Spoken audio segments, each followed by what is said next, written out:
Welcome to Guide Guru. We hope this video helps. You start right now by confirming your iPhone model and iOS version so you know which battery firmware applies. Back up the device to iCloud or Finder. Once done, make sure the backup completes.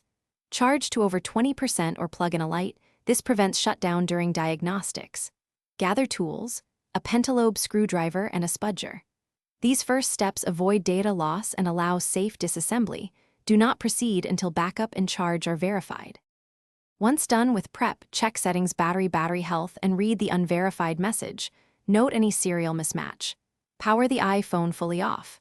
Remove the display gently, work slowly to avoid tearing flex cables, and disconnect the battery connector.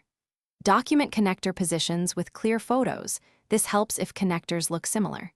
Install a genuine or correctly matched replacement battery, seat it fully, reconnect the battery and display. Then torque screws to original positions before reassembly, so the device recognizes the new component.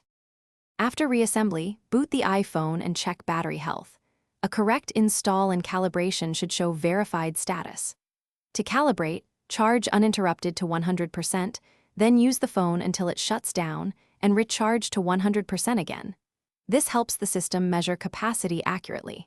If the unverified label persists, power down and recheck connectors and seating. Once connectors are confirmed, consider reflash options if you have tools, or take it to Apple-authorized service.